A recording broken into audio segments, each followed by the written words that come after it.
নিম্নচাপ ও মৌসুমী বায়ুর প্রভাবে রাজধানী ঢাকা সহ সারা দেশে আজও বৃষ্টি। বাড়ছে পাহাড় ধসের সংখ্যা। চট্টগ্রামে ঝুঁকি নিয়ে বসবাস করছেন প্রায় 1.5 লক্ষ মানুষ।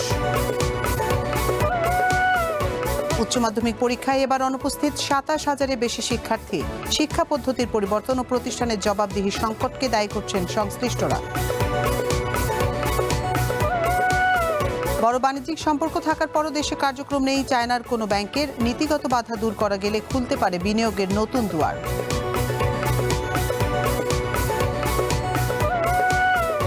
এবং নিয়মিত রণক্ষেত্র। ফরিদপুরের ভাঙ্গা ও সালথা উপজেলা প্রভাবশালী মাতব্বরদের নির্দেশে রক্তক্ষয়ী সংঘর্ষে অংশ নিতে বাধ্য হচ্ছে সাধারণ মানুষ।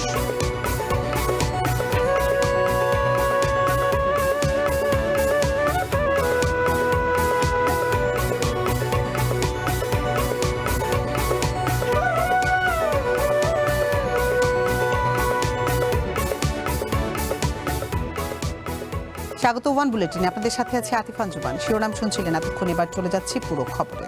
নিম্নচাপ ও মৌসুমী বায়ুর প্রভাবে রাজধানী ঢাকা সহ সারা দেশে আজও বৃষ্টি হচ্ছে। মঙ্গলবার সন্ধ্যা 6টা থেকে পরবর্তী 5 দিনের আবহাওয়ার পূর্বাভাসে হালকা থেকে মাঝারি ধরনের ভারী বৃষ্টি ও বজ্রসহ বৃষ্টির সম্ভাবনার কথা জানানো হয়েছে।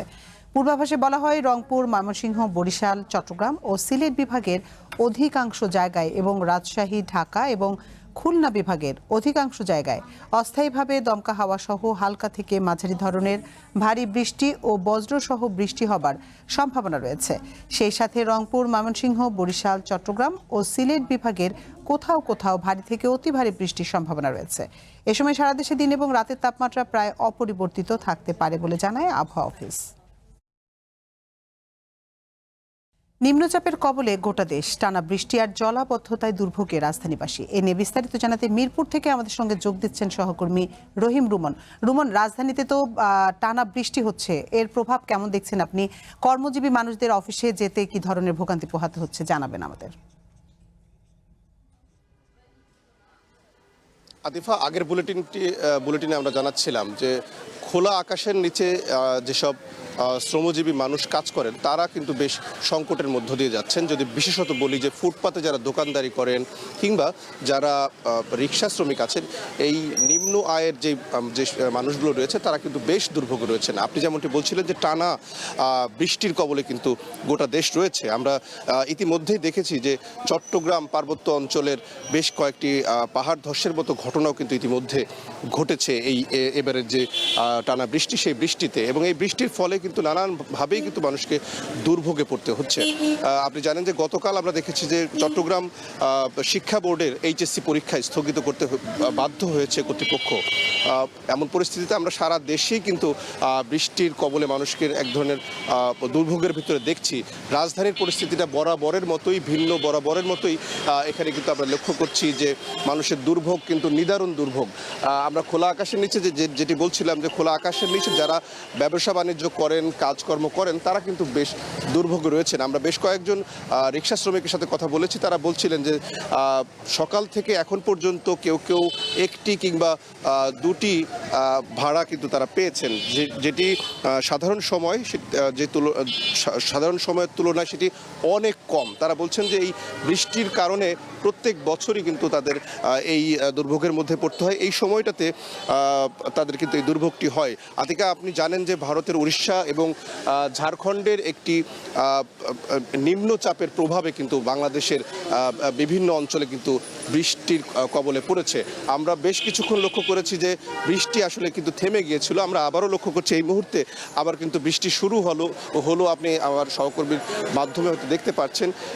যেটি জানাতে চাই যে এই বৃষ্টির কারণে এবার আজকের দিনটিতে কথা যদি বলি, অনেক স্কুলে কিন্তু ক্লাস পরীক্ষা কিন্তু সংক্ষিপ্ত করা হয়েছে। অনেক স্কুলের শিক্ষার্থীদের উপস্থিতি কিন্তু কমে গেছে।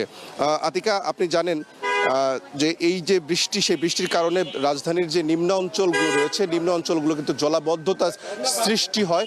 সেই জলাবদ্ধতার দুর্ভোগ কিন্তু রয়েছে। তবে সরকারের পক্ষ থেকে এক ধরনের প্রস্তুতি বা এক ধরনের তৎপরতা আমরা লক্ষ্য করেছি যে জলাবদ্ধতা থেকে তাদেরকে আসলে নগরবাসীকে কীভাবে মুক্তি করা যায় সেটি নিয়ে কিন্তু সরকারের একটি উদ্যোগ রয়েছে। আতিফা, রুমন, আপনাকে অসংখ্য ধন্যবাদ আমাদের সাথে যোগ দেওয়ার জন্য।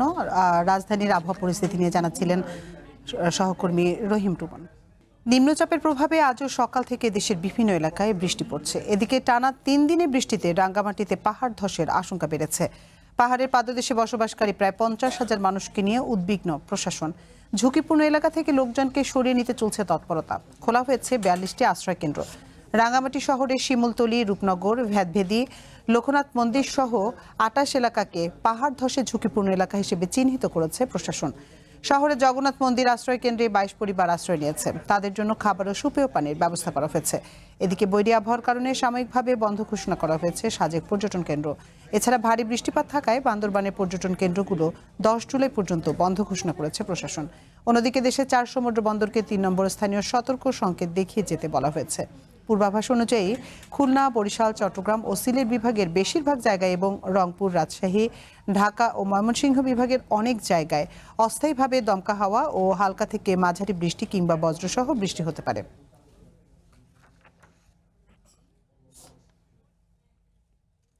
এদিকে চট্টগ্রামের বিভিন্ন পাহাড়ে এবং পাহাড়ের পাদদেশে মৃত্যু ঝুঁকি নিয়ে বসবাস করছেন প্রায় 1.5 লক্ষ মানুষ। কিন্তু ভারী বৃষ্টিতে পাহাড় ধস হলেও সেখান থেকে তারা সরতে চান না।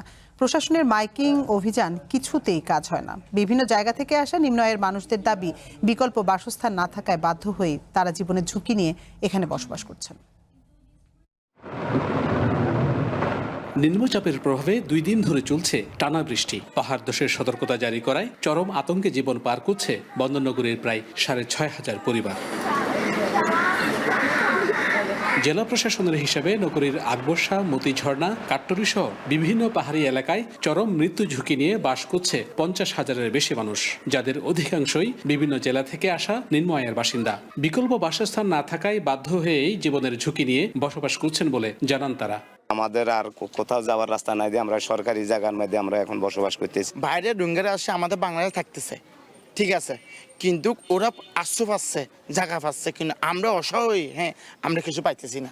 নিরাপদ আশ্রয়ে সরে যেতে জেলা প্রশাসনের পক্ষ থেকে মাইকিং করা হলেও তাতে কোনো সাড়া নেই বাসিন্দাদের। এই অবস্থায় প্রয়োজনে জোর করে সরিয়ে দেওয়ার হুঁশিয়ারি প্রশাসনের। আমাদের শেল্টার সেন্টারে নিয়ে এসেছিলাম, তাদেরকে শুকনো খাবার দিয়েছি, রাতের বেলা দেওয়ার পরেও তারা আবার চলে গিয়েছে। তাদেরকে বোঝানোর চেষ্টা করছি, তারপরেও তারা না বুঝে, তাহলে আমাদেরকে অভিযানগুলো পরিচালনা করতে হবে।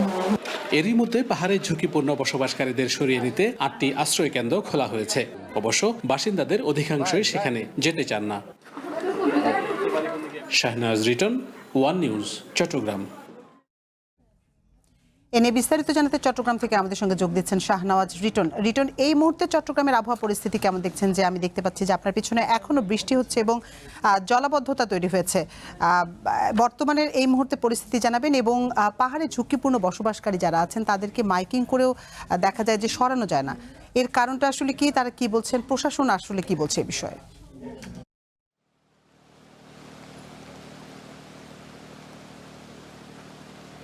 আদিফা, এখন আসলে বৃষ্টিটা একটু বেড়েছে। রাতে বলছিলাম যে রাতে একটু কম থাকলেও এখন কিন্তু বৃষ্টির বেশ বেগ বেড়েছে এবং বলা হচ্ছে যে মোটামুটি নিকট অতীতে এরকম বৃষ্টি, মুষলধারে বৃষ্টি হয়নি এবং যে কারণে রেকর্ড সংখ্যক পানি হয়েছে চট্টগ্রামে, যার কুফল অর্থাৎ তার জনদুর্ভোগের কুফলটা পাচ্ছে নগরবাসী।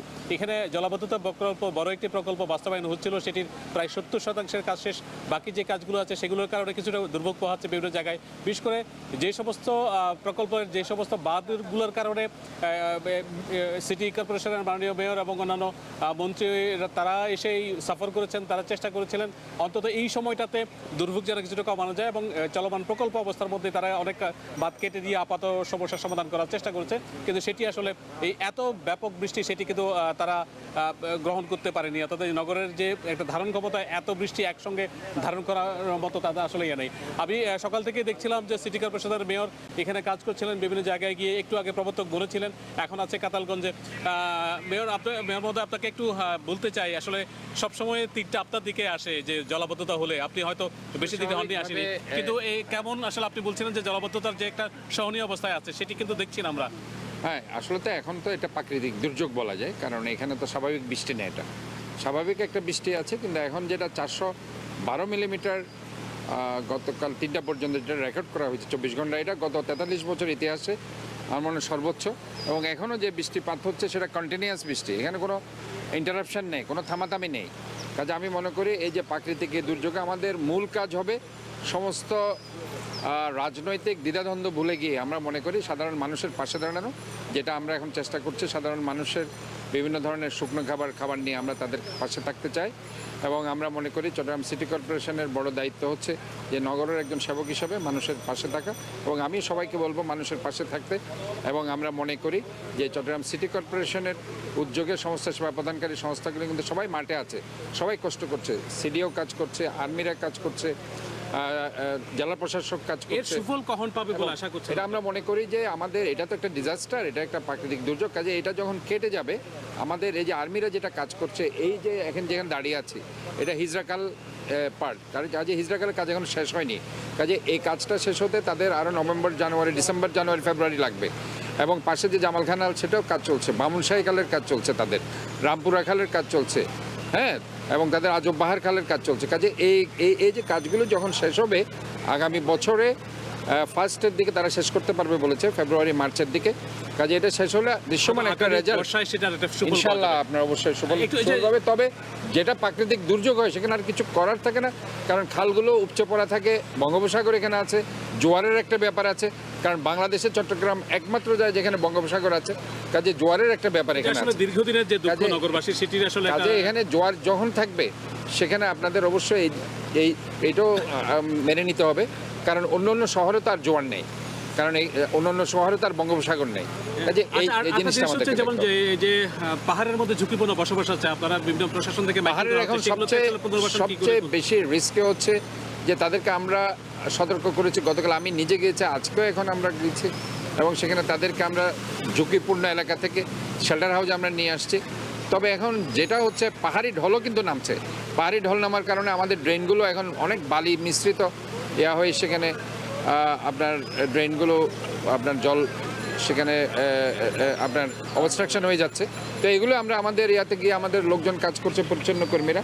আর আমি যেটা মনে করি যে অবশ্যই তাদেরকে শেল্টার হাউসে চলে আসা উচিত, আমরা পর্যাপ্ত পরিমাণে সেখানে তাদের খাবারের ব্যবস্থা রেখেছে, থাকার ব্যবস্থা রেখেছে।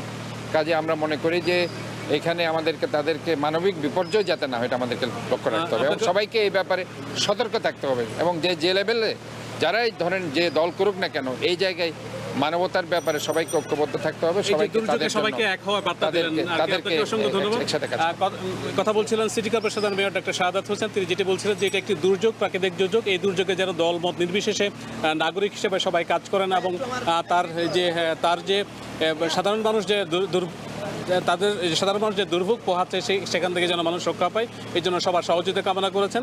আমি সর্বশেষ কিছু তথ্য দিয়ে শেষ করতে চাই। চট্টগ্রামে এই জলাবদ্ধতার পাশাপাশি রেল যোগাযোগ, চট্টগ্রাম থেকে কক্সবাজারের যে রেল যোগাযোগ সেটি মোটামুটি বন্ধ আছে এবং রেল প্রতিমন্ত্রী এখানে কাজ করছেন, সেটি নিয়ে দিক নির্দেশনা দিচ্ছেন। একই সঙ্গে চট্টগ্রাম থেকে যে ঢাকা এবং ওই যে বহির্মুখী অর্থাৎ আন্তর্জাতিক বিমানবন্দর সেটি সচল থাকলেও বেগ পেতে হচ্ছে। সব মিলিয়ে মোটামুটি এটি অনেক কঠিন একটি অবস্থা দিয়ে পার হচ্ছে যে বৈরী আবহাওয়ার মধ্যে চট্টগ্রাম। মোটামুটি এই ছিল আমার কাছে। নিশ্চয়ই আমরা পরবর্তীতে আবার আপডেট নিয়ে নেক্সট বুলেটিন আমরা যুক্ত হব। শাহনাজ রিটন, আপনি নিরাপদে থেকে আরও তথ্য সংগ্রহ করতে থাকুন, আমরা পরবর্তীতে আবার আপনার সাথে যোগাযোগ করব। চট্টগ্রাম থেকে আবহাওয়া পরিস্থিতি সবশেষ তথ্য জানাচ্ছিলেন শাহনাজ রিটন। এদিকে কক্সবাজারের ভারী বর্ষণে পাহাড় ধসে গত 2 দিনে 11 জনের প্রাণহানি ঘটেছে। বিভিন্ন স্থানে দেখা দিয়েছে ভূমিধস, প্লাবিত হয়েছে জেলা নিম্নাঞ্চল, কোথাও কোথাও বিচ্ছিন্ন হয়ে পড়েছে সড়ক যোগাযোগ। ঝুঁকিপূর্ণ বাসিন্দাদের সরিয়ে নিতে কাজ করছে প্রশাসন। রেললাইন থেকে পানি না নামায় কক্সবাজারগামী পর্যটক এক্সপ্রেসের যাত্রা বাতিল করা হয়েছে। টানা বর্ষণে কক্সবাজারের চকরিয়া, পেকুয়া, কুতুবদিয়া, টেকনাফ, রামু, উখিয়া সহ জেলার সবকটি উপজেলার নিম্নাঞ্চল এখন প্লাবিত। তলিয়ে গেছে ফসলি জমি ও মাছের ঘের। কোথাও কোথাও সড়ক ও সেতু ভেঙে ব্যাহত সড়ক যোগাযোগ, এতে চরম দুর্ভোগ পোহাচ্ছেন বাসিন্দারা। বসবাস করি না, আমার আউটার বন্ধ, ঘর বাড়ি ঢুকে যাবে। আজের ভা ঠান্ডা দেখা গিয়ে তো ঠান্ডা আয় না, আজের ভা মারা গিয়ে তোর পরে বৃষ্টি হয় না, পাহাড় ডসি পড়ছে, নিম্নাঞ্চল প্লাবিত হওয়ায় পাশাপাশি দেখা দিয়েছে পাহাড় ধস। এরই মধ্যে মঙ্গলবার দুপুরে জেলার দরিয়ানগরে বড়ছড়া এলাকায় পাহাড় ধসে এক নারীর মৃত্যু হয়েছে। গুরুতর আহত অবস্থায় তার স্বামীকে উদ্ধার করে হাসপাতালে ভর্তি করা হয়। সব মিলিয়ে চলমান দুর্যোগে পাহাড় ধসে মঙ্গলবার পর্যন্ত 2 দিনে 11 জনের মৃত্যু হয়েছে।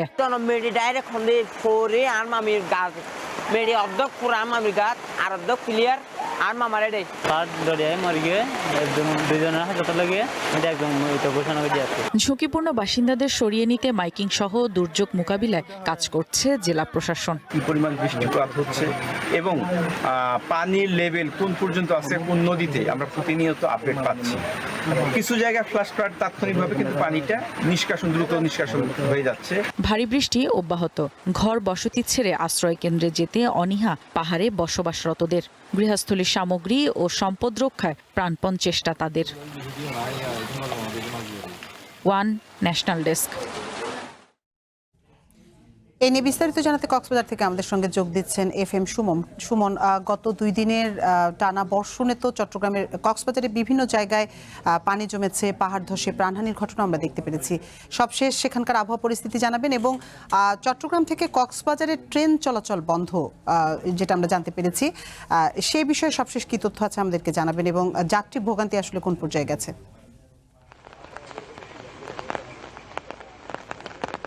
আসিফা, ধন্যবাদ। আপনি যেমনটা শুনছিলেন, কক্সবাজারে টানা কয়েকদিনের বর্ষণে আসলে নিম্নাঞ্চল প্লাবিত হয়েছে, কোথাও কোথাও আসলে ব্যাপক জলাবদ্ধতা সৃষ্টি হয়েছে এবং রেল চলাচলের কথা যেটি বললেন যে রেল পথে বিশেষ করে চট্টগ্রাম থেকে কক্সবাজার রেলপথে বিভিন্ন জায়গায় পানি উঠবার কারণে রেল চলাচল বন্ধ রয়েছে, অর্থাৎ সাময়িক বন্ধ ঘোষণা করেছে। আমি যদি বলি যে আসলে সকাল থেকে আমি নিম্নাঞ্চল বিশেষ করে চকরিয়া, পেকুয়ার বিভিন্ন জায়গায় গিয়েছি, যেখানে গিয়ে আমার মনে হয়েছে চকরিয়ার বিভিন্ন নিম্নাঞ্চল আসলে জলাবদ্ধতা সৃষ্টি হয়েছে এবং প্লাবিত হয়েছে। আমি এই মুহূর্তে রয়েছি চকরিয়া সরকারি কলেজ এলাকায়। আমি যদি একটু দেখাবার চেষ্টা করি আপনাকে, চকরিয়া সরকারি কলেজ এলাকায় ব্যাপক আসলে জলাবদ্ধতা সৃষ্টি হয়েছে, কোথাও হাঁটু পানি কিংবা কোমর সমান পানি আসলে এখানে রয়েছে। বিশেষ করে এখানকার যে নিম্নাঞ্চলগুলি রয়েছে চকরিয়ার, সেই নিম্নাঞ্চলগুলি বেশি প্লাবিত হয়েছে এবং সেখানে মানুষ আসলে খুব দুর্ভোগ পোহাচ্ছে। বিশেষ করে মানুষ রান্নাবান্না করা এবং বিশেষ করে স্কুলের শিক্ষার্থী তারাও আসলে খুব বেশি দুর্ভোগ পোহাতে দেখা গেছে। এছাড়া কক্সবাজারে কক্সবাজারের যদি সর্বশেষ আবহাওয়ার কথা বলি যে কক্সবাজারে কিন্তু থেমে থেমে বৃষ্টিপাত কিন্তু অব্যাহত রয়েছে। সকাল থেকে কিন্তু একটু বৃষ্টিপাত থামলেও কিন্তু অঝোর ধারায় মাঝে মধ্যে বর্ষণ কিন্তু অব্যাহত রয়েছে। এছাড়া রেলপথের সর্বশেষ যে বিষয়টি বললাম যে আসলে রেল যোগাযোগ সাময়িকভাবে আসলে স্থগিত করা হয়েছে, অর্থাৎ বন্ধ রয়েছে। এছাড়াও নিম্নাঞ্চল যেখানে প্লাবিত হয়েছে সেখানে আসলে মানুষের দুর্ভোগের শেষ নেই। পাহাড় ধসের কথা যদি বলি, পাহাড় ধসে খবর নতুন করে পাওয়া যায়নি। গতকাল পর্যন্ত পাহাড় ধসে কক্সবাজারের বিভিন্ন জায়গায় 11 জনের মৃত্যু হয়েছে। এই ছিল আসলে কক্সবাজারের সর্বশেষ। আসিফা, সুমন, আপনাকে অসংখ্য ধন্যবাদ আমাদের সাথে যোগ দেওয়ার জন্য। কক্সবাজার থেকে আবহাওয়া পরিস্থিতির সবশেষ তথ্য জানাচ্ছিলেন FM সুমন। এদিকে বন্যা পরিস্থিতির কারণে চট্টগ্রাম শিক্ষা বোর্ডের আওতাধীন সব জেলার আজকের HSC ও সমমানের পরীক্ষা স্থগিত করা হয়েছে। মঙ্গলবার রাতে আন্তঃশিক্ষা বোর্ড সমন্বয় কমিটির সভাপতি অধ্যাপক সৈয়দ আখতারুজ্জামানের সই করা এক আদেশে এ তথ্য জানানো হয়। রেকর্ড বৃষ্টিতে চট্টগ্রামের অনেক এলাকা তলিয়ে গেছে। অনেক এলাকায় জলাবদ্ধতার কারণে আন্তঃশিক্ষা বোর্ড সমন্বয় কমিটি এই সিদ্ধান্ত নেন। এ বিষয়ে বোর্ডের সভাপতি অধ্যাপক সৈয়দ আখতারুজ্জামান জানায়, স্থগিত হওয়া এলাকার পরীক্ষার্থীদের পরীক্ষা পরে আলাদা প্রশ্নপত্রে নেওয়া হবে।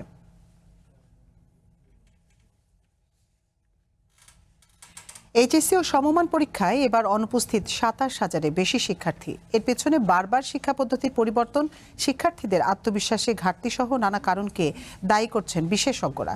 আছে শিক্ষা প্রতিষ্ঠানের জবাবদিহি সংকট। এই অবস্থা থেকে উত্তরণের জন্য অভিভাবকদের সচেতনতা বাড়ানোর পরামর্শ দিয়েছেন সংশ্লিষ্টরা। চলছে উচ্চ মাধ্যমিক পরীক্ষা, উপস্থিত লাখো শিক্ষার্থী, সবার চোখে মুখে আত্মবিশ্বাসের ছাপ। যদিও রেজিস্ট্রেশন করার পরেও অনেকেই উপস্থিত হতে পারেনি শিক্ষা জীবনের অত্যন্ত গুরুত্বপূর্ণ এই পরীক্ষায়। প্রতিটি বেঞ্চে যেখানে বসার কথা ছিল একজন স্বপ্নবান শিক্ষার্থীর, প্রতিটি খাতায় লেখার কথা ছিল ভবিষ্যতের গল্প, সেখানে 27,000-এর বেশি শিক্ষার্থীর পাতা এবার ফাঁকাই রয়ে গেল। ঢাকায় ছিলাম, চাকরি করছিলাম, তো সেদিক থেকে আমার সেরকম ভালোভাবে প্রস্তুতিও ছিল না। পারিবারিক সমস্যার কারণে SSC পরীক্ষা দিতে পারিনি। গতবারের চিত্র ছিল আরও খারাপ। উচ্চ মাধ্যমিকে অনুপস্থিত ছিলেন ৩১,৪৬৯ জন পরীক্ষার্থী। এবছর সেই সংখ্যা ২৭,৩২৭। শিক্ষার্থীদের কেন এত অনুপস্থিতি? শিক্ষকরা বলছেন, সারা বছর শিক্ষার্থীদের পড়ালেখার প্রতি উদাসীনতা এর একটি বড় কারণ। এছাড়া লেখাপড়ার পদ্ধতি, বারবার কারিকুলাম পরিবর্তন, পড়াশোনায় দুর্বলতা, শিক্ষা প্রতিষ্ঠানগুলোর জবাবদিহিতার অভাব সহ নানা কারণ। সারা বছর পড়ালেখার থেকে দূরে থেকে গা ভাসিয়ে চল, যেহেতু তাদের প্রস্তুতি নাই।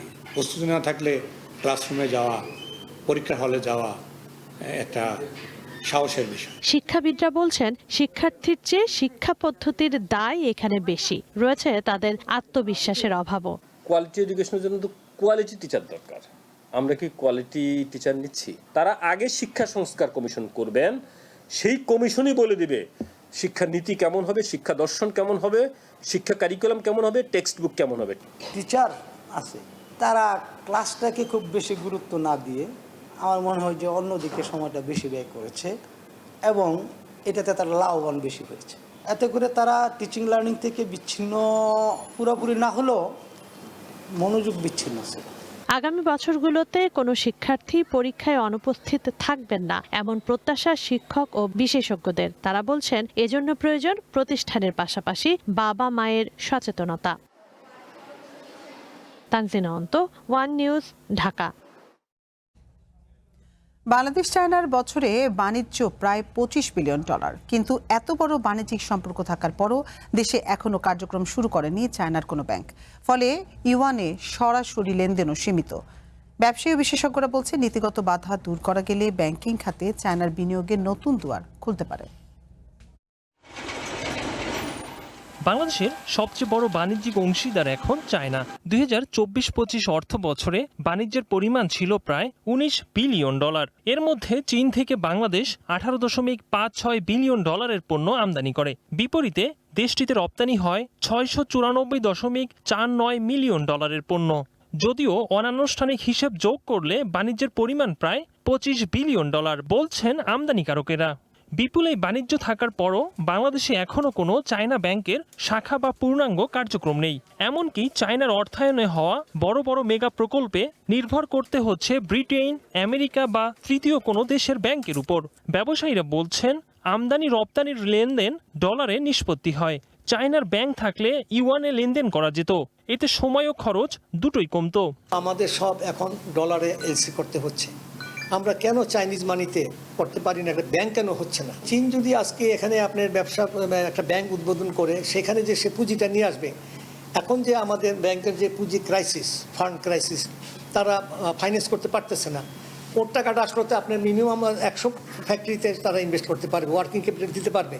প্রধানমন্ত্রীর চায়না সফরের সময় দেশটির এক্সিম ব্যাংকের বাংলাদেশের শাখা খোলা নিয়ে আলোচনা হয়। বাংলাদেশ বিনিয়োগ উন্নয়ন কর্তৃপক্ষ বিডা বলছে, চায়নার ব্যাংক আসলে বড় বিনিয়োগ নিয়ে আসবে। এতে বিনিয়োগকারীদের অর্থায়ন ও প্রকল্প বাস্তবায়ন আরও সহজ হবে। আর কেন্দ্রীয় ব্যাংক বলছে, চায়না ব্যাংক করতে চাইলে সব ধরনের সহযোগিতা করা হবে। আসলে আমাদের এখানে ওদের একটা ব্যাংক থাকলে আসলে আই থিঙ্ক পুরো ইকোসিস্টেমেরই লাভ হতো। কিন্তু ওয়ান কারেন্সিতে আসলে এখন ট্রেডিং করতে পারে, because it's added to the RTGS platform. So এরকম স্মল কিছু পদক্ষেপ নেওয়া হয়েছে টু এনকারেজ ওয়ান রেগুলেটরি সাইডে। চীনের তো প্রচুর ইনভেস্টমেন্ট আছে, প্রচুর ট্রেডিং হয়। এই দেশে যাদের নাগরিক আছে, তাদেরকে ব্যবসায়িক অন্যান্য সেবা দিতে চায়, তাদের উচিত হবে একটা ব্রাঞ্চ খোলা। এবং বাংলাদেশ ব্যাংক এই ধরনের প্রপোজাল আসলে দ্রুততম সময়ে ইতিবাচক সাড়া দিবে। শুধু দ্বিপাক্ষিক বাণিজ্য নয়, বিদেশি বিনিয়োগের গতি বাড়াতেও গুরুত্বপূর্ণ ভূমিকা রাখতে পারে চায়নার ব্যাংক। এজন্য প্রয়োজনীয় নীতি সংস্কারের উপর জোর দিচ্ছেন খাত সংশ্লিষ্টরা। Ikramul Islam Khan, one News, Dhaka. দীর্ঘদিন ধরেই সংঘর্ষপ্রবণ এলাকা হিসেবে পরিচিত ফরিদপুরে ভাঙ্গা ও সালথা উপজেলা। রাতের আধারে টর্চ লাইট চালিয়ে ঢাল, সরকি, ট্যাটা নিয়ে ঘণ্টার পর ঘণ্টা চলে সংঘর্ষ। অকালে ঝরে প্রাণ, ঘটে পঙ্গুত্ব। অভিযোগ আছে, গ্রামের প্রভাবশালী মাতব্বরদের নির্দেশেই সাধারণ মানুষকে এই রক্তক্ষয়ী সংঘর্ষে অংশ নিতে বাধ্য করা হয়। সংঘর্ষ বন্ধে বিভিন্ন সময়ে অস্ত্র সমর্পণের কথা বলা হলেও তা কেবলই লোক দেখানো, হয় না স্থায়ী কোনো সমাধান। প্রশাসন বলছে, সংশ্লিষ্ট এলাকাগুলোতে শান্তি ফেরাতে কাজ চলছে। একবিংশ শতাব্দীতে দাঁড়িয়েও ফরিদপুরের ভাঙ্গা ও সালথা উপজেলায় যেন চলছে মধ্যযুগের বর্বরতা। আগে থেকেই চলে সংঘর্ষের প্রস্তুতি, জড়ো করা হয় মানুষ। রাতের আধারে টর্চ লাইট জেলে হাতে তুলে দেয়া হয় ঢাল, সরকি, ট্যাটা ও রামদা সহ নানা দেশীয় অস্ত্র। আধিপত্য বিস্তার আর দলীয় প্রভাব দেখাতে মুহূর্তেই রণক্ষেত্রে পরিণত হয় গ্রামের পর গ্রাম। সবশেষ 1 জুলাই ফরিদপুরের ভাঙ্গায় আধিপত্য বিস্তারকে কেন্দ্র করে 2 গ্রামবাসীর সংঘর্ষে গুলিতে প্রাণ হারায় 21 বছরের যুবক সুমন। আহত হয় আরও অন্তত 15 জন। এর জেরে ঢাকা-বরিশাল মহাসড়ক 1.5 ঘন্টা বন্ধ থাকে। এর মাত্র 2 দিন আগে 28 জুন একই উপজেলার হামেরদি ও মানিকদহ ইউনিয়নের 16টি গ্রামের বাসিন্দাদের মধ্যে ঘটে আরও একটি সংঘর্ষ। পুকুরিয়া বাসস্ট্যান্ডের আধিপত্য নিয়ে দফায় দফায় চলে এই সংঘর্ষ। এতে আহত হন আরও অর্ধ শতাধিক মানুষ। দেখলাম যে গুলিটা আসলো, তারপরে আমরা সবাই দৌড়ে চলে গেছি। তার কাছে কিভাবে অস্ত্র থাকে আর সে কিভাবে পাবলিক প্লেসে গুলি করে। স্থানীয়দের অভিযোগ, মূলত গ্রামের প্রভাবশালী মাতব্বরদের নির্দেশেই সাধারণ মানুষকে এই রক্তক্ষয়ী সংঘর্ষে অংশ নিতে হয়। নিজের বলয় ভারী করতে এবং প্রভাব টিকিয়ে রাখতে তুচ্ছ ঘটনাকেও সংঘর্ষে রূপ দেন তারা। কোনো নিরীহ ব্যক্তি সংঘর্ষে যেতে না চাইলে তাকে হুমকি ধামকি দেয়া হয়। ক্ষেত্র বিশেষে ঘরবাড়িতেও চালানো হয় হামলা ভাঙচুর। ভাঙ্গা উপজেলা আগের থেকে এমনই জ্ঞান কাজে লাগা থেকে মার্ডার হয়েছে, অনেক আহত হয়েছে, ক্ষয়ক্ষতি হয়েছে, দোকানপাট লুট হয়েছে। দেশের চেয়ে মাতবার হয়ে গেছে বেশি ভাই, বুঝছেন? এই কারণে কারো মাতবারগিরি কেউ সহ্য করতে পারে না। নাগরিক সমাজের প্রতিনিধিরা বলছেন, এসব সংঘর্ষ বন্ধে বিভিন্ন সময়ে এলাকায় অস্ত্র সমর্পণের কথা বলা হলেও তা কেবলই লোক দেখানো, হয় না স্থায়ী কোনো সমাধান। প্রশাসনিক কর্মকর্তারা মাঝে মাঝে উদ্যোগ নেয় অস্ত্র সমর্পণের জন্য, ঢাল সরকি সমর্পণ করা হয়, কিন্তু যা সমর্পণ করা হয় তা এক ধরনের নাটক বলা যায়।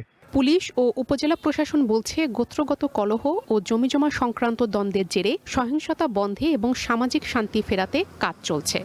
তারা বিভিন্ন সময় গুজব সৃষ্টি করে এই সাধারণ মানুষদের বিভিন্ন প্রকার কাজে বা গোষ্ঠীগত দ্বন্দ্বে ইনভলভ করে। ওপেন হাউসের মাধ্যমে জনগণকে আমরা সেন্সিটাইজ করছি, যাতে এই জাতীয় ছোটখাটো বা তুচ্ছ যে ঝামেলা সেগুলো যাতে আমরা কমিউনিটি পুলিশিংয়ের মাধ্যমে নিরসন করতে পারি। রক্তক্ষয়ী এই সংঘর্ষে সুমনের মতো অনেক তরুণী অকালে প্রাণ হারাচ্ছে। চিরতরে পঙ্গুত্ব বরণ করছে নানা বয়সী মানুষ। ফরিদপুরের এই 2 উপজেলায় স্থায়ী শান্তি ফেরাতে শুধু আইনি ব্যবস্থা নয়, বরং মোড়লতন্ত্রের অবসান জরুরি বলে মনে করছে নাগরিক সমাজ। One national desk. ওয়ান বুলেটিনের সময় হলো একটা বিরতির, আর ফিরে অন্যান্য খবরের সঙ্গে আলোচনা থাকছে। গাইবান্ধায় পাটের সুতায় তৈরি হচ্ছে ব্যাগ, বস্তা সহ নানা পণ্য, কমছে প্লাস্টিক নির্ভরতা, কর্মসংস্থানে স্বাবলম্বী শত শত নারী।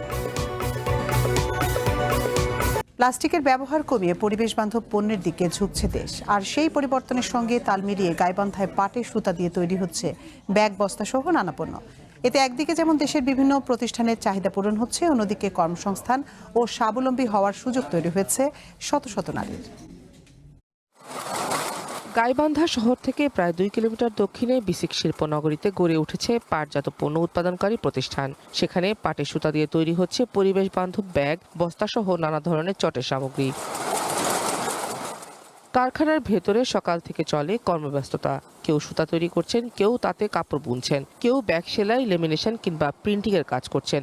এসব কাজে নারী শ্রমিকের সংখ্যাই বেশি। প্রতিদিন এখানে প্রায় 12,000 পাটের ব্যাগ ও বস্তা উৎপাদন করা হয়। এসব পণ্য সরবরাহ করা হচ্ছে ব্র্যাক, আরএফএল, খাদ্য অধিদপ্তর, বিএডিসি সহ দেশের বিভিন্ন প্রতিষ্ঠানে। পরিবেশ বান্ধব পণ্যের চাহিদা বাড়ায় প্রতি মাসে প্রায় 3 লাখ ব্যাগ ও বস্তা বিক্রি হচ্ছে।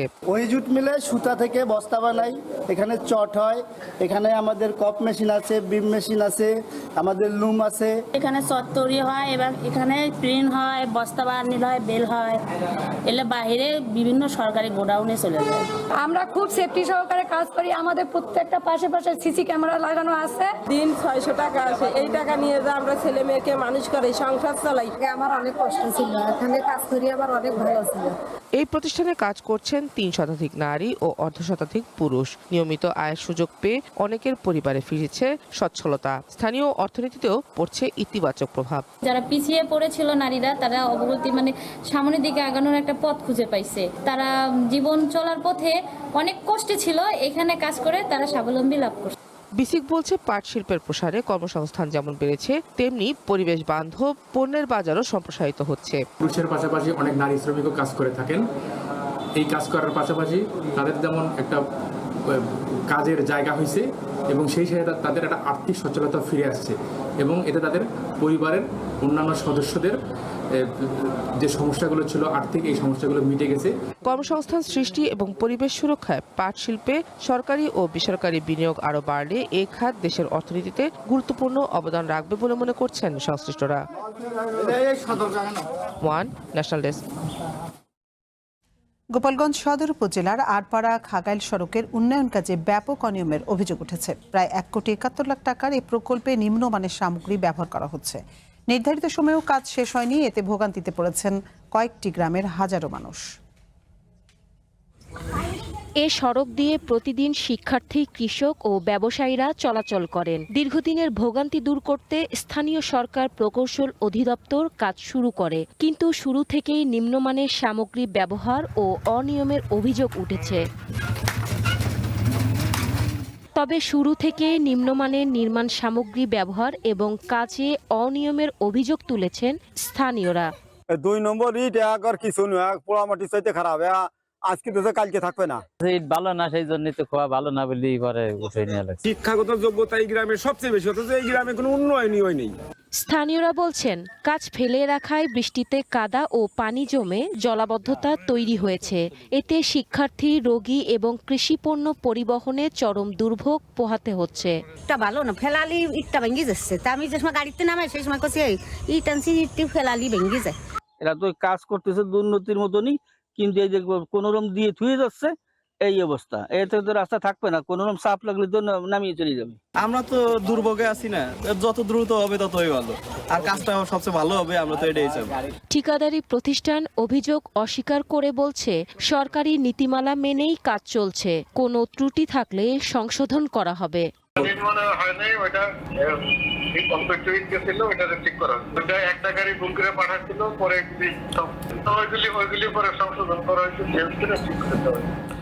স্থানীয় সরকার প্রকৌশল অধিদপ্তরের সংশ্লিষ্ট কর্মকর্তা ক্যামেরার সামনে কথা বলতে রাজি হননি।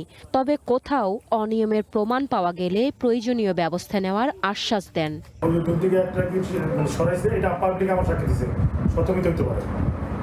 যেখানে আপনার খাওয়া না ওখান থেকে একটা সরাইছি, আমার হাতে বিল হবে না, এটা 100% বসাতে হবে, একটা বিল হবে। দ্রুত এই সড়ক উন্নয়ন প্রকল্পে অনিয়মের অভিযোগ তদন্ত করে মানসম্মত কাজ সম্পন্ন করার দাবি স্থানীয় বাসিন্দাদের।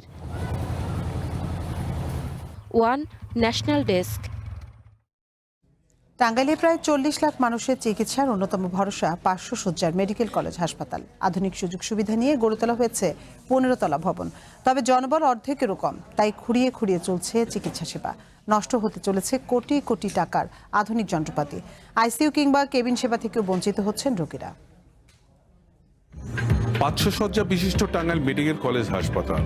আধুনিক সুযোগ সুবিধা সম্পন্ন 15 তলা ভবনটি সচল থাকলেও কাঙ্ক্ষিত চিকিৎসা সেবা থেকে বঞ্চিত জেলার প্রায় 40 লাখ মানুষ। এখানে মোট 862টি অনুমোদিত পদের বিপরীতে জনবল নিয়োজিত আছেন মাত্র 322টি পদে। চিকিৎসক, নার্স, টেকনোলজিস্ট সহ প্রায় প্রতিটি বিভাগেই রয়েছে তীব্র ঘাটতি। 1 ঘন্টা ধরে অপেক্ষা করতেছে এই জায়গায়। ডাক্তার এইমাত্র আসলো, আইসা একটা রোগী দেখাই, পরে ওই যে ফোনে কথা বলতে আমরা ঢুকছিলাম, আঙ্গ বাইক করে দিচ্ছি। আমার হাজবেন্ড বাইরে থাকে তো ও ফোন দিছিল। এই পেশেন্টগুলো বাইরে রেখে আপনারা যে কথা বলেন, না পেশেন্ট না দেখে, এটা কি ঠিক?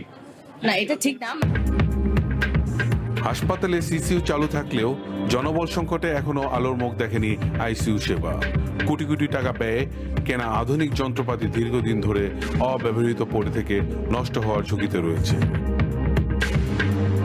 এখানে যে গেটে থাকতো, উনি বললে যে আজকে ডাক্তার নাই, কালকে আসেন। আজকে যে বৈশাখে চাইছে ডাক্তার এখন আসেনি। 9টার সময় আসছি, এখন বাজে 10:30 তো ডাক্তার আসেন। একই দশা হাসপাতালে 13, 14 ও 15 তলায় ক্যাবিন ফ্লোরের। নির্মাণ কাজ শেষ হলেও আজও চালু হয়নি ক্যাবিন সেবা। রক্ষণাবেক্ষণ আর নজরদারির অভাবে সরঞ্জাম চুরির অভিযোগও রয়েছে এখানে। দেখি যে এগুলা সব আওলা দলা। আমি এখানকার লোকজনকে প্রশ্ন করলে তারা বললো এগুলা চোরে নিয়েছে। ভোগান্তি আছে লিফট ব্যবহারেও। 15 তলা ভবনে 12টি লিফট চালানোর জন্য আছেন মাত্র 6 জন লিফটম্যান।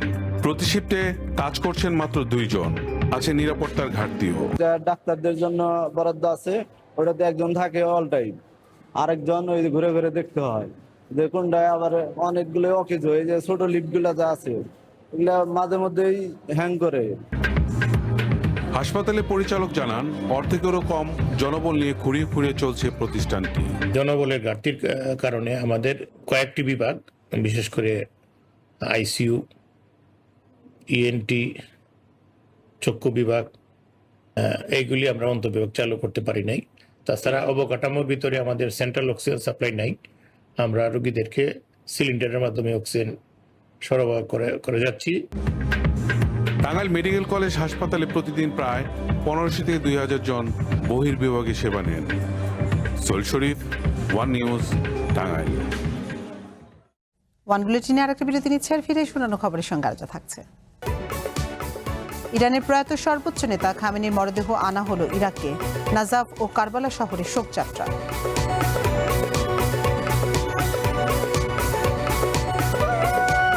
ব্যাংকিং চ্যানেলে নানা চড়াই উতরাইয়ের মধ্যে সুখবর নিয়ে এসেছে রেমিটেন্স প্রবাহ। প্রবাসী আয় গত অর্থ বছরের রেকর্ডের পর নতুন অর্থ বছরেও সুবাতাস বইছে রেমিটেন্সে। জুলাইয়ের প্রথম 6 দিনে দেশে প্রবাসী আয় এসেছে 69 কোটি 60 লাখ মার্কিন ডলার, বাংলাদেশি মুদ্রায় যার পরিমাণ 8,543 কোটি 40 লাখ টাকা। আর জুনের রেমিটেন্স কমলেও এর আগে টানা 6 মাস 3 বিলিয়ন ডলারের বেশি রেমিটেন্স এসেছে। বর্তমানে রিজার্ভ রয়েছে 36 বিলিয়ন ডলারের উপরে। সরকারি স্পেশালাইজড কৃষি ব্যাংকে গেল জুনে সর্বাধিক 441 মিলিয়ন ডলারের বেশি প্রবাসী আয় এসেছে। চলতি জুলাই মাসের প্রথম 6 দিনেও একই ধারা ধরে রেখেছে ব্যাংকটি। 6 দিনে 6 কোটি 60 লাখ টাকা পাঠিয়েছেন প্রবাসীরা।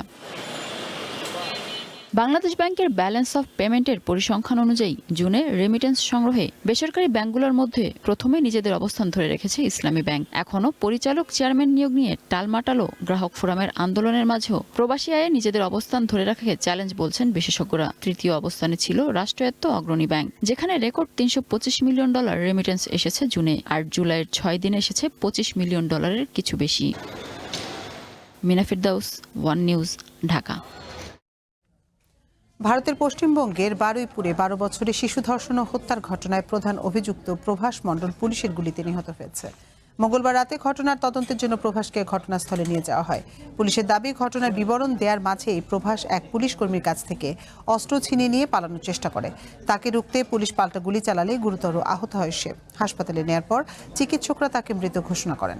এই ঘটনার পর রাজ্যের আইন শৃঙ্খলা পরিস্থিতি নিয়ে পুলিশের শীর্ষ কর্মকর্তাদের সাথে জরুরি বৈঠক করেছেন মুখ্যমন্ত্রী শুভেন্দু অধিকারী।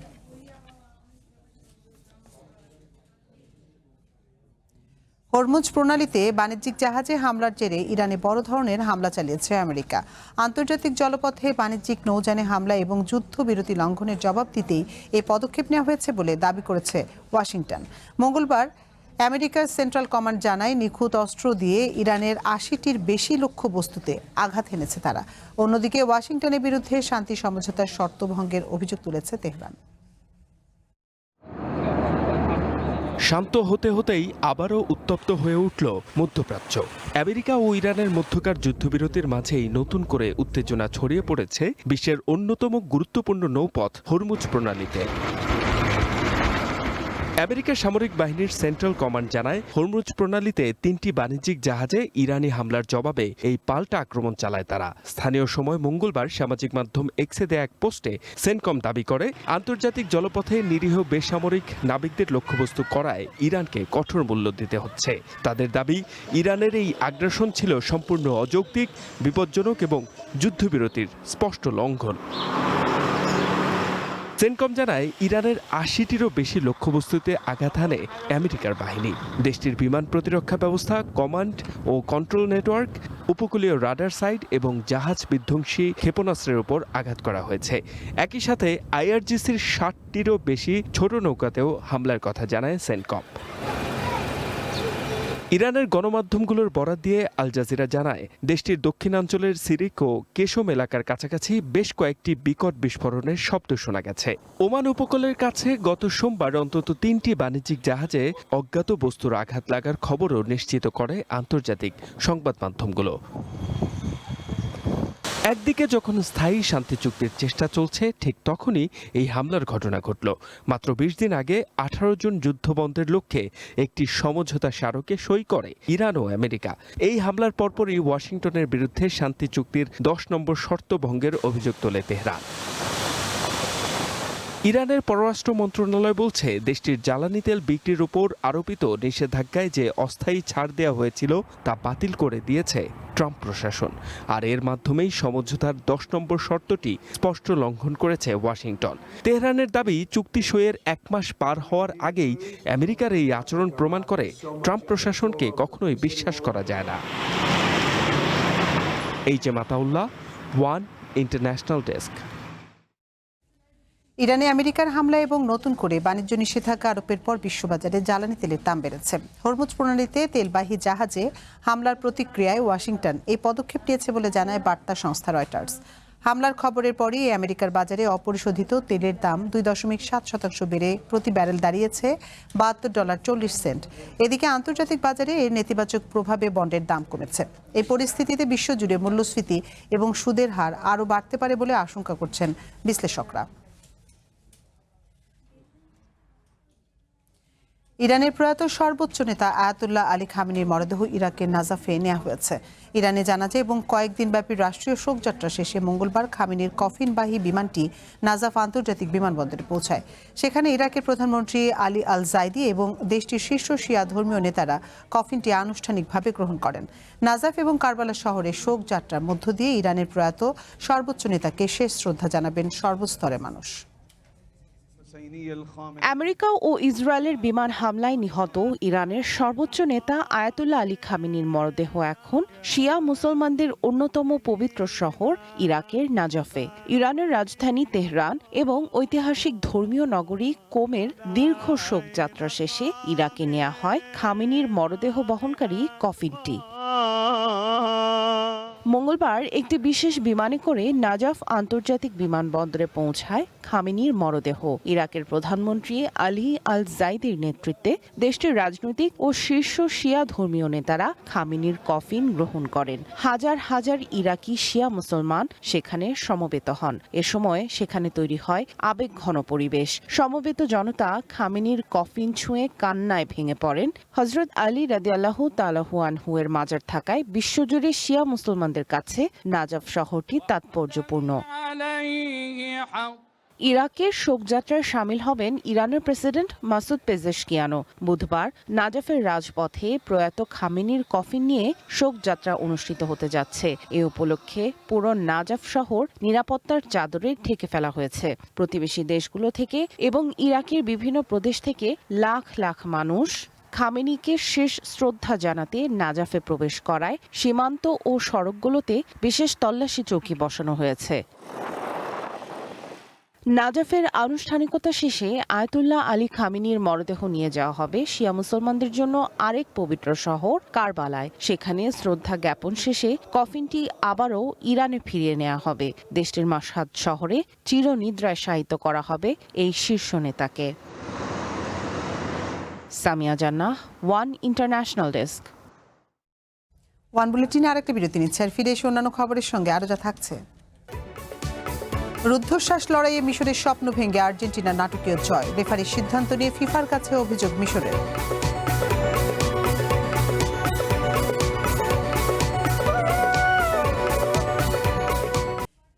শুরুতেই কনফিডেন্স সিমেন্টের সৌজন্যে বিশ্বকাপ ফুটবলের খবর।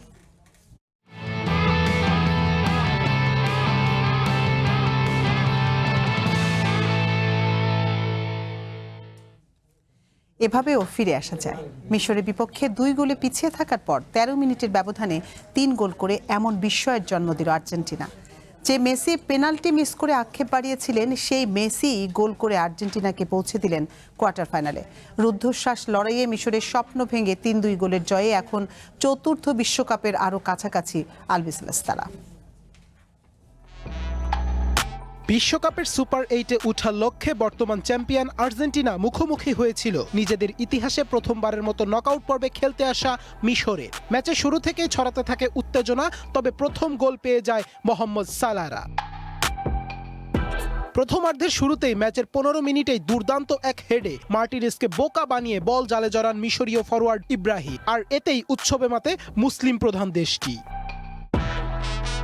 তবে তখনও নাটক আরও বাকি। 21 মিনিটে ডি বক্সের ফাউলের শিকার হন আর্জেন্টাইন ফুটবলার, আর এতেই পেনাল্টি পেয়ে যায় তারা। তবে চাপের মুখে সেই পেনাল্টি থেকে গোল করতে ব্যর্থ হন অধিনায়ক মেসি, আর এতেই তিনি বনে যান বিশ্বকাপের সর্বোচ্চ পেনাল্টি মিস করা খেলোয়াড়। চলতি বিশ্বকাপে এই নিয়ে করলেন 2টি মিস। আক্রমণ প্রতি আক্রমণে চলতে থাকে খেলা। তবে আর্জেন্টাইনদের জন্য যেন চীনের প্রাচীর হয়ে দাঁড়িয়েছিলেন মিশরের গোলরক্ষক মোস্তফা। তার দক্ষতায় প্রথমার্ধে লিড নিয়ে বিরতিতে যায় মিশর। বিরতি থেকে ফিরে আক্রমণের ধার বাড়ায় মিশর, আর এতে ফলাফলও আসে খুব দ্রুত। ম্যাচের 58 মিনিটে মোস্তফা জিকোর গোলে 2-0 এগিয়ে যায় মিশর। তবে রেফারির দ্বিতীয়বারের সিদ্ধান্তে বাতিল হয় সেই গোল। এরপরও দমে যায়নি মিশর, চালাতে থাকে তাদের আক্রমণ, পাশাপাশি ধরে রাখে রক্ষণভাগ। ম্যাচের 67 মিনিটে আচমকা আক্রমণে একক প্রচেষ্টায় নিজের প্রথম এবং দলের হয়ে দ্বিতীয় গোল করে দলের লিড 2-0 নিয়ে যায় জিকো। মূর্ছে যেতে থাকে মেসি মার্টিনেজরা। তবে 79 মিনিটে রোমেরোর হেডে বল জালে গড়ালে ম্যাচে ফেরার আভাস দেয় স্কালোনির শিষ্যরা। 83 মিনিটে মেসির দুর্দান্ত গোলে সমতায় ফেরে আর্জেন্টিনা, আর এই গোলে এবারের বিশ্বকাপে 8 গোল করে সর্বোচ্চ গোলদাতার তালিকায় শীর্ষ স্থানে উঠে এলেন আর্জেন্টাইন অধিনায়ক। অতিরিক্ত সময়ে এনজো ফার্নান্দেজের গোলে 3-2 এগিয়ে যায় আর্জেন্টিনা, আর এতে শেষ পর্যন্ত জয় নিয়ে বিশ্বকাপের সুপার 8 নিশ্চিত করল বর্তমান বিশ্ব চ্যাম্পিয়নরা। Tasnim Ahmed, Arnab, One Sports desk. আর্জেন্টিনার বিপক্ষে 3-2 গোলে হারের পর ফিফার কাছে আনুষ্ঠানিক অভিযোগ করেছে ইজিপশিয়ান ফুটবল অ্যাসোসিয়েশন ইএফএ। শেষ 16 ম্যাচে 2-0 গোলে এগিয়ে থেকেও শেষ 13 মিনিটে 3 গোল হজম করে বিদায় নেয় মিশর। অভিযোগে বলা হয়েছে রেফারি ফ্রান্সোয়া লেতেক্সিয়ে মিশরের একটি গোল বাতিল করেন এবং অন্তত একটি স্পষ্ট পেনাল্টির আবেদন প্রত্যাখ্যান করেন। মিশরের প্রধান কোচ হোসাম হাসান দাবি করেন, বাণিজ্যিক স্বার্থে ফিফা আর্জেন্টিনা এবং লিওনেল মেসিকে বিশ্বকাপে এগিয়ে রাখতে চায়। ইএফএ ম্যাচে নিরপেক্ষ তদন্ত এবং রেফারিকে বাকি বিশ্বকাপ ম্যাচ থেকে অপসারণের দাবি জানিয়েছে।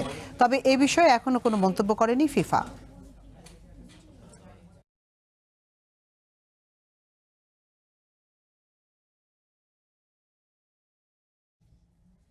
টাইব্রেকারে 4-3 গোলে কলম্বিয়াকে হারিয়ে কোয়ার্টার ফাইনালে জায়গা করে নিয়েছে সুইজারল্যান্ড। নির্ধারিত ও অতিরিক্ত 120 মিনিটে গোল শূন্য থাকায় খেলা করায় টাইব্রেকারে।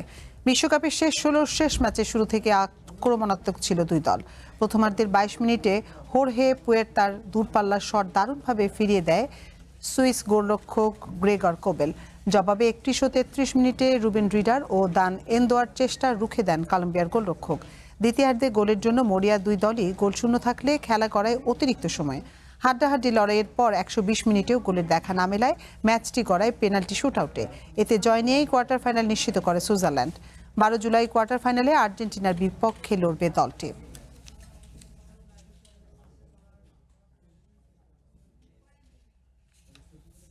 ওয়ান বুলেটিন শেষ করার আগে শিরোনামগুলো জানিয়ে দেব আরেকবার।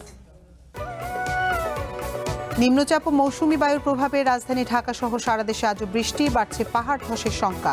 চট্টগ্রামে ঝুঁকি নিয়ে বসবাস করছেন প্রায় 1.5 লক্ষ মানুষ।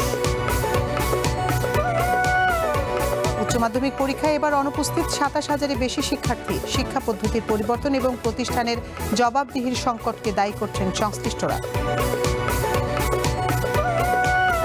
বড় বাণিজ্যিক সম্পর্ক থাকার পরও দেশে কার্যক্রম নেই চায়নার কোনো ব্যাংকের। নীতিগত বাধা দূর করা গেলে খুলতে পারে বিনিয়োগের নতুন দুয়ার।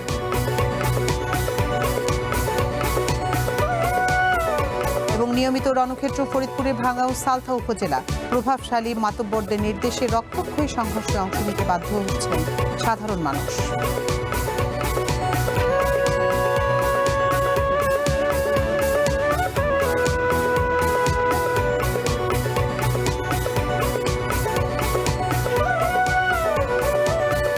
আর এই ছিল এখনকার ওয়ান বুলেটিনে। চ্যানেল ওয়ানের সাথেই থাকুন আর যুক্ত থাকুন আমাদের ফেসবুক পেজ এবং ইউটিউব চ্যানেল।